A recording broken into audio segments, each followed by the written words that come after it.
Wanado wanade kirikuru to sora bonandi de ngai fosoro zoro rozirikito ezorone haringai de awarado. Bien-aimés dans le Seigneur, soyez bénis. Nous bénissons l'Éternel qui a permis que je me joigne avec vous aujourd'hui à travers cette vidéo. Si tu regardes, c'est parce que Dieu t'aime, car il a donné le message pour toi. Réjouis-toi quand tu écoutes son message. Il m'a dit, va ma fille, parle-les-leur selon ma parole dans le livre de Matthieu, chapitre 7, verset 6. Là-bas, il est dit, ne donnez pas les choses sacrées aux chiens. Ne mettez pas vos perles devant les porcs, de peur qu'ils piétinent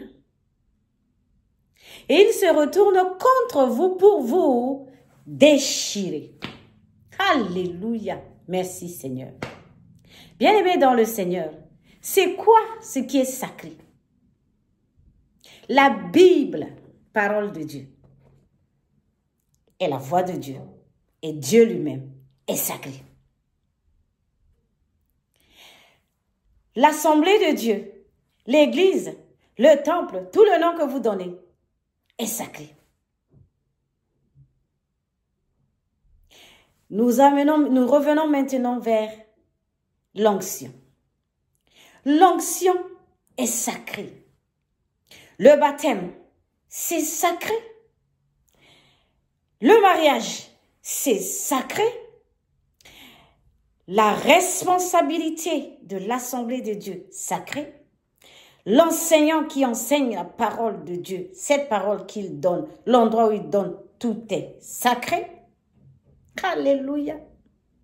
Toi qui me regardes, en tant que temple du Seigneur, tu es devant l'Éternel, sacré.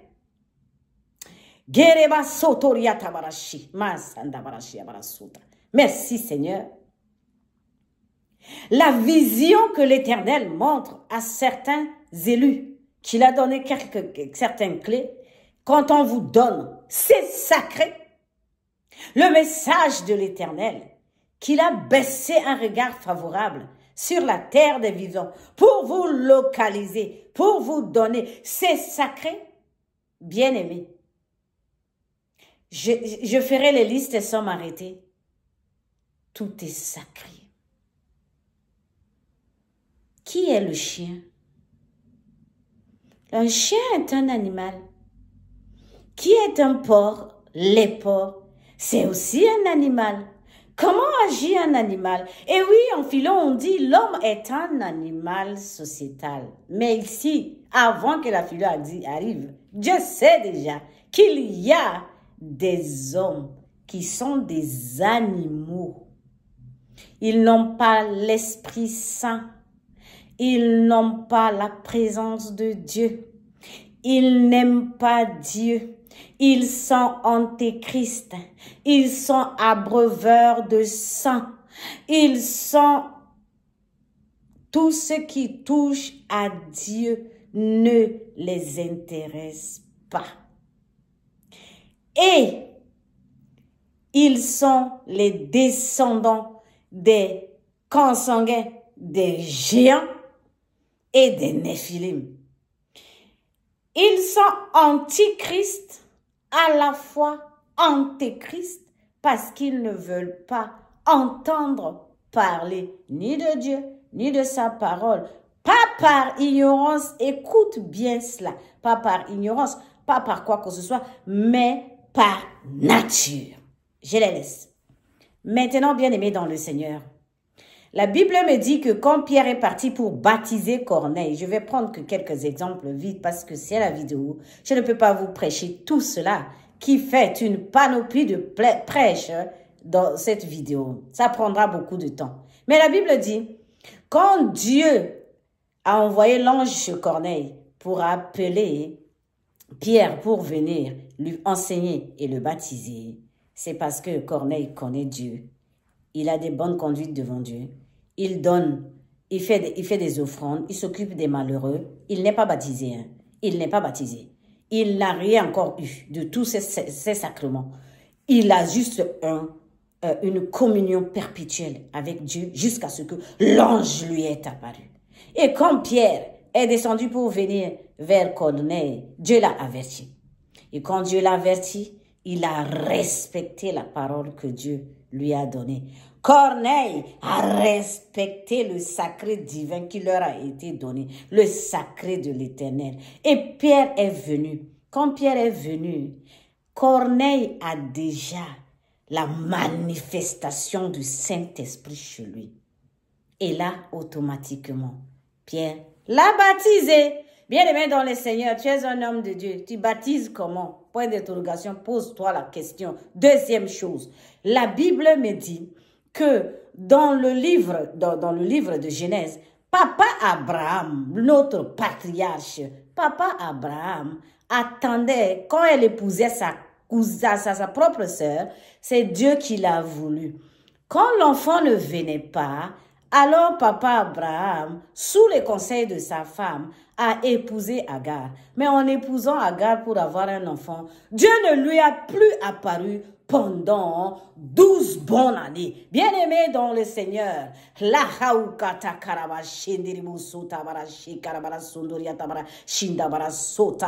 un chien, quand c'est sans ses 16 ans, Papa Abraham n'est pas un chien. Papa Abraham est un homme digne. Au moment où il a juste désobéi, voilà ce qui lui est arrivé. Voilà un homme de Dieu dans juste une petite faiblesse. Voilà ce qui lui a coûté 12 années de sans présence de Dieu. Toi, bien-aimé dans le Seigneur, tu te lèves en tant que femme. Tu vois bien que c'est pas l'homme que Dieu t'a donné. Tu vois bien que celui te dit qu'il n'aime pas Dieu. Il n'aime pas tout ce qu'il fait de Dieu. Et après, tu le choisis. C'est un chien. Il est calme, hein? Son saison n'est pas encore arrivée. Quand sa saison va arriver, il va avoir de multiples partenaires. Tu pleures quoi après? Non, je veux le changer. Tu ne peux pas le changer parce que le mariage que tu vas le faire avec lui, là, c'est un sacrement qui est sacré devant l'Éternel. Car la Bible dit, l'Éternel dit, il demandera compte par rapport à la souillure de lit conjugal. Donc, chacun rendra compte dans ce mariage devant l'Éternel. Il ne faut pas souiller le lit conjugal. Bien-aimé dans le Seigneur, ça c'est un exemple concernant parmi tant d'autres exemples pour le mariage. Je reviens avec la parole de Dieu. Un homme de Dieu, il prie, il prie, il prie, il prie. Dieu lui parle. Il vient te parler. Dès qu'il a le dos tourné, tu remets en question la parole divine. Oui, même censurer cette parole, es-tu sûr de pouvoir censurer le Saint-Esprit? Jésus a dit, un chrétien normalement, il est comme un vent. Le vent souffle, tu ne sais d'où il vient, ni où il va. Alors tu veux savoir quoi, où toi-même tu vas, d'où tu viens et toi, où tu vas. Tu veux savoir où tu vas. Si ce n'est que le Saint-Esprit qui doit t'amener là où tu dois y aller. L'Esprit de Dieu dit, dites-les leur d'arrêter de faire les choses que je ne suis pas là. Et après, ils ouvrent la porte à l'ennemi.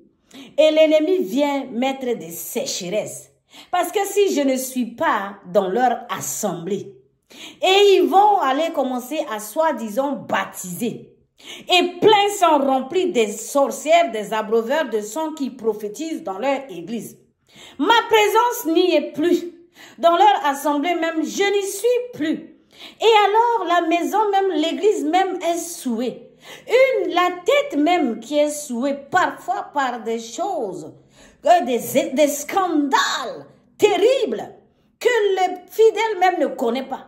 C'est l'Éternel seul et le royaume qui connaît exactement qui est la tête de cette assemblée. Et Dieu s'est déjà retiré là longtemps. Vous commencez à nommer par compromis, par envie, par complaisance ou par arrangement.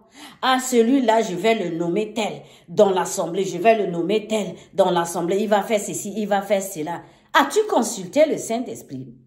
Est-ce que le Saint-Esprit t'a fait comprendre que ce que tu es en train de faire là, il est avec toi et c'est lui qui t'a guidé? Car la Bible me dit que Jésus priait pour ses disciples. Et Jésus priait. C'est dans le livre de Jean chapitre 20, verset 19, tu trouves là-bas, tu lis le reste. Jésus priait, il y a plein de passages. Jésus soufflait sur ses apôtres. Il n'a pas fini de souffler, il touche leur tête. Il n'a pas fini de toucher leur tête, il prie l'Éternel pour ses apôtres. Il n'a pas encore laissé les apôtres seuls. Il est parmi eux, malgré qu'il est parmi eux. Il prie pour eux. Bien-aimés dans le Seigneur, le prêtre, le pasteur, le bishop, l'archichop, tous les noms que tu veux, a prié pour toi. Il t'a formé, il t'a tout fait, il a tout fait. Mais es-tu resté vraiment devant le Père avec l'Esprit Saint, comme les apôtres étaient dans la chambre pour attendre la venue de l'Esprit Saint? Non, tu veux tout avoir très rapidement, comme Bar Jésus, non? Dans le livre de Actes chapitre 13, va là-bas, va lire verset 6. Celui qui veut acheter le Saint-Esprit, on n'achète pas le Saint-Esprit. Bien-aimé dans le Seigneur, on n'achète pas le Saint-Esprit. Le Saint-Esprit est pour tous les enfants de Dieu. Maintenant que vous avez choisi tout ça, le scandale commence dans les églises. Les peuples de Dieu commencent à se diviser. Toi-même qui me regardes, si tu es dans une assemblée le dimanche ou bien dans une église, le dimanche quand tu arrives là, concentre-tu à rencontrer ton Seigneur ou bien à regarder les habits. Celui-là s'est habillé comment? Celui-là il est comment? Qu'est-ce qu'il a dit? Ou bien commences-tu à juger, ah c'est quel prêtre ou c'est quel pasteur, c'est quel ceci qui va me parler aujourd'hui? N'attends-tu pas la parole de Dieu, hein? Choisis qui va parler. Et la personne a fini de parler, au lieu de prendre les informations sacrées de Dieu qui sont là, eh bien, toi tu viens, tu commences à décortiquer. Ah, celui-là, je l'aime pas trop parce qu'il passe pas comme ça passe pas et tout ça. Bien-aimés dans le Seigneur, ressaisissons-nous, hein. Il s'agit des choses sacrées de Dieu. Dans l'église, il y a les porcs. Dans la vie, il y a les porcs. Dans le monde, il y a les chiens. Dans l'église, ils sont partis là-bas, là. Rien que pour faire de la fornification. Il y en a plein. Bien-aimés dans le Seigneur, en tant que servante, serviteur de Dieu, en tant qu'enfant de Dieu, toi qui donnes les prophéties comme moi ici assis là, toi qui donnes la parole de Dieu comme moi ici assis là, fais très attention de ne pas donner la parole de Dieu à les porcs. Les porcs, c'est des fous de Gadara là. Vous voyez, les gens qui sont dans le fou de Gadara là, c'est ça qui se trouve dans les porcs. C'est-à-dire que ça peut être dans la vie des hommes et ça peut être dans les animaux. Mais ce que Jésus a lancé dans les animaux là, c'est des esprits qui errent. Ils trouvent des terrains favorables, ils rentrent. Toi qui me regardes, toi qui es dans une assemblée et tu prends la sorcellerie pour aller prophétiser dans les églises jusqu'à ce que tu n'as pas le courage de dire au pasteur que non, ce n'est pas l'esprit de Dieu. Et pasteur, écoutez-moi mes frères et sœurs, vous revenez à la racine qui est Jésus et Saint-Esprit, que ce soit pasteur, prêtre, tout le monde. Saint-Esprit.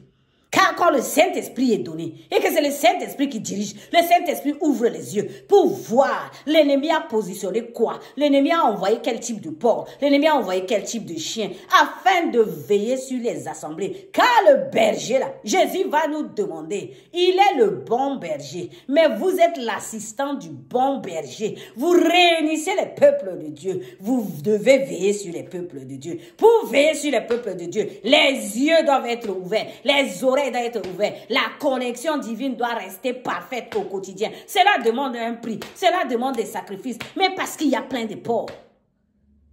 Qui sont ceux qui vous font pleurer maintenant? Dieu a dit, demande-leur. Qui sont ceux qui vous font pleurer maintenant? N'est-ce pas les gens que vous dites que vous voulez les changer? N'est-ce pas les gens que vous dites que vous voulez, même s'ils ne connaissent pas Dieu, c'est vous qui allez le faire connaître Dieu? Bien-aimé dans le Seigneur, il y a pécheurs et il y a les porcs et les chiens. Un pécheur, il n'a pas Dieu. Mais il a un fond bon, il a un bon cœur, il a du respect pour tout ce qui est sacré et il se bat au quotidien entre le bien et le mal. C'est celui-là que Jésus est mort à la croix pour lui. Et celui-là, en lui apportant la parole de Dieu, en lui apportant les sacrés de Dieu, ils ne piétiront pas dessus. Mais les porcs qui déjà d'entrée de Dieu te fait comprendre que toi et ton Jésus là sont ses ennemis. Il vient même à l'intérieur pour te faire du mal et faire du mal à l'image de Jésus, faire du mal à la parole qui est la vie, faire du mal au sacré de Dieu. Comment veux-tu changer cela? La Bible, le Seigneur a dit, dites-les-leur. Le Matthieu 7, verset 6 est écrit noir sur blanc. Si vous ne tenez pas compte de ne pas donner aux chiens les choses sacrées, demandez l'Éternel. S'il a dit oui, faites-le, faites-le. Si l'Éternel n'a pas dit, ne le faites pas. Suivez l'Éternel. N'allez pas faire les choses par compromis ni par envie. Faites tout par la prière, bien-aimés dans le Seigneur. Il n'y a que la prière. Dieu donne tout par la prière et Dieu éclaire tout par la prière.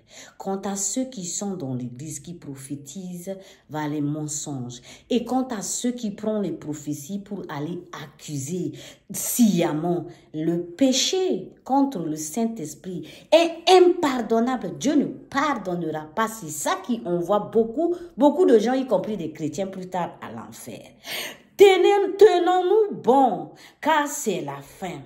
Ne faisons pas par la chair, faisons tout par la prière. Et soyez vigilants et prudents, car notre vigilance et notre prudence et notre prière nous permettra d'avoir un cahier de charge de tous ceux et celles que Dieu veut que nous dirigeons, de tout ce que nous allons faire sur la terre des vivants, avant même de commencer, car c'est à ça que c'est la prière. La Bible dit, Jésus monte, il prie, il descend, il choisit les apôtres. Bien-aimé, monte, prie, mets le projet devant Dieu et Dieu te donne la réponse. Tu descends, tu le fais. Tous, je dis bien tous, dans le sacré de la Bible, dans la prière, avec l'onction sacrée divine. Ne confondez pas le divin avec le sacré. Le sacré est spécialement pour Dieu. Et si tu es dans ça, l'Éternel te répondra toujours et il te fera voir sa gloire. Tout ce que tu vois, tu ne le verras plus. Ne faites plus sur la terre, dans les assemblées, dans les moments de votre vie, par la chair. Ne donnez pas vos perles. Ne donnez pas le sacré aux chiens. Et ne jetez pas vos perles devant les porcs. Attention. Ils vont se retourner contre vous pour vous déchirer. Demandez à Saint-Esprit, vous montrera tout porc et chien qui sont autour de vous.